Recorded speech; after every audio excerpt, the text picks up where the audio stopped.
vai ter aquelas coisas, né, das famílias falarem, o pai falou mais tarde, ou, mas ele não fala, mas ele andou. Olá, fonos infantis que são da prática, assim como eu. Tudo bom? Eu sou Patrícia Soares, sou fonoaudióloga, especialista em desenvolvimento infantil. E por aqui eu ajudo outras fonos a se capacitarem em infância, sempre focado na prática com o objetivo de conseguir atender com mais segurança e mais confiança. E no vídeo de hoje eu vou falar sobre marcos do desenvolvimento infantil. Eu acho que é um assunto muito importante para nós que trabalhamos na infância.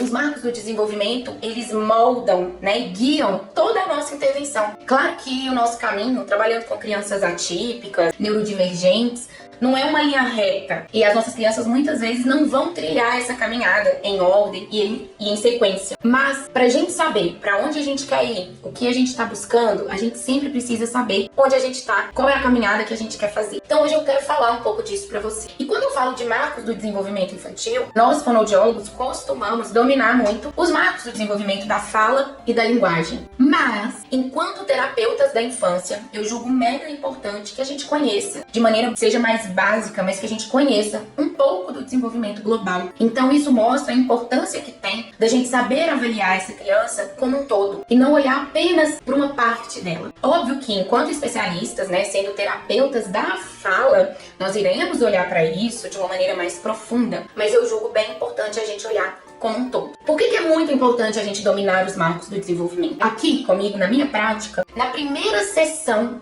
com a criança, às vezes na anamnese com a família, eu já consigo pontuar se a gente tem atraso ou não no desenvolvimento. Claro que, de início, a gente não consegue falar ainda da causa, do porquê, mas a gente tá avaliando uma criança de 2 anos, essa criança ainda não fala, a gente já consegue mostrar que tem atraso. A gente tá com uma criança de 3 anos, mas que só fala palavras isoladas, a gente consegue falar que tem atraso. E como que isso funciona e o que a gente tem que levar pra nossa prática? Quando nós falamos de marcos do desenvolvimento infantil, a gente precisa entender dessas janelas de oportunidade do aprendizado. A gente não fala que todas as crianças se desenvolvem igual, de maneira exata, dentro daquele mês acontece aquilo, não é bem assim, E existe uma variação aí. Quando a gente pega o próprio, vamos pensar no andar, na marcha, no desenvolvimento da marcha. A gente vai ver a literatura falando que isso pode acontecer ali a partir de 9 meses, 10 meses de vida, até 1 ano e 3 meses, até 1 ano e 4 meses, e está dentro do padrão de normalidade. Então vamos pôr aí o andar como de 10 meses até 1 ano e 3 meses, mais ou menos. Então as crianças podem andar dentro dessa janela do desenvolvimento, cada uma ali no seu tempo, porém dentro dessa janela, e estar dentro de um padrão de normalidade. Ou seja, a criança que está indo para 1 ano e 5 meses, 1 ano e 6 meses, sem andar, está em alerta e talvez até em atraso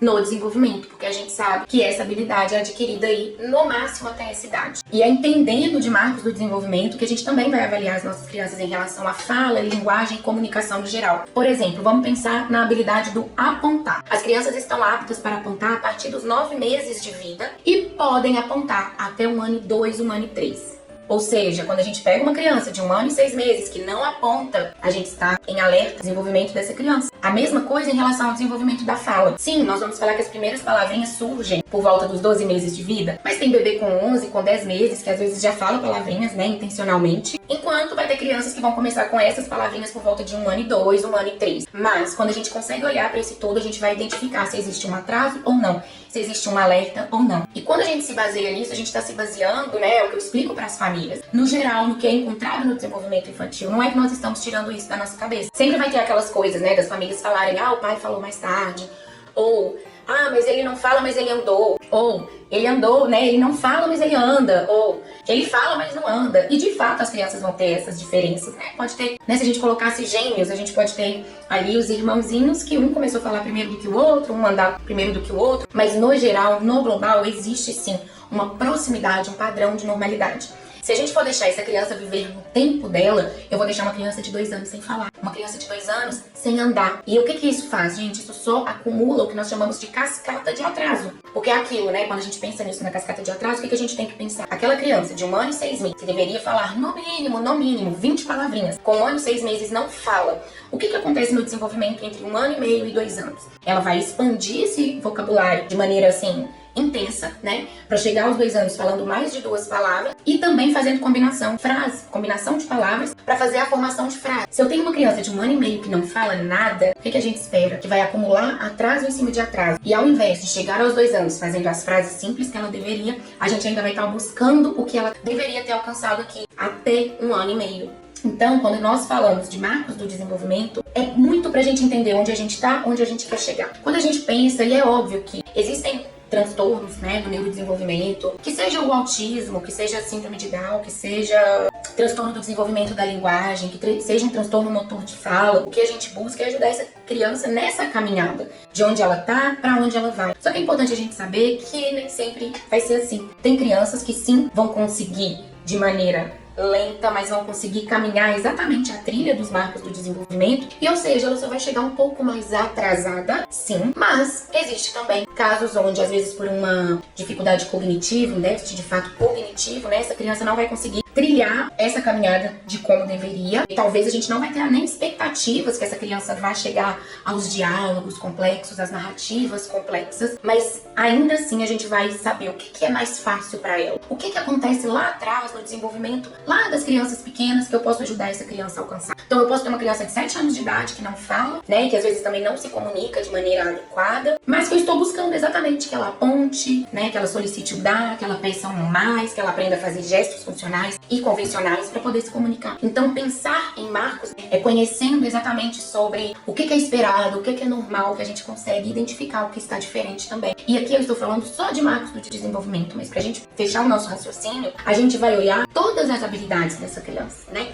Como que é a interação dela, como que é o contato visual, como que é a atenção compartilhada, como que é esse brincar, como que é o uso funcional dos gestos, né? Como que ela se comunica, como que é essa compreensão. E junto de tudo isso, associado à avaliação dos marcos do desenvolvimento, a gente consegue pontuar e entender como que está, né, o caminhar desse desenvolvimento da nossa criança. E para conhecer melhor sobre nossas crianças, né, um ponto importante é conheça de marcos do desenvolvimento global da criança, os marcos do desenvolvimento motor grosso, motor fino, socioemocionais, de autonomia e independência, de uma maneira que seja mais básica, mas a gente precisa conhecer, né, com que idade que essa criança anda, com que idade que essa criança já consegue tirar a roupinha, já consegue ir no banheiro. Tudo isso vai impactar aí no nosso olhar para a criança, e junto disso nós podemos usar, né, dos recursos que nós temos em mãos para, de fato, avaliar essas crianças de maneira quantitativa. Então, nós temos desde o protocolo Denver 2, por exemplo, para fazer uma triagem mais básica de um possível atraso no desenvolvimento, ou protocolos mais elaborados, como portas, como idade, que vai, de fato, avaliar o desenvolvimento inteiro da criança,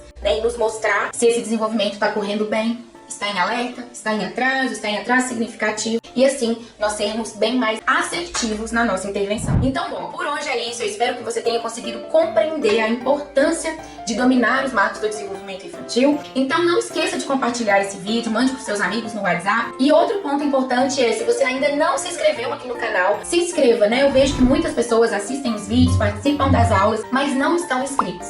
E você se inscrever é muito importante para que eu continue trazendo esse material gratuito aqui para você. Então tira um segundinho, se inscreva e comenta aqui embaixo o que você achou desse conteúdo, quais conteúdos você quer ver por aqui, e nós vamos nos falando, tá bom? Um beijo e até o próximo vídeo.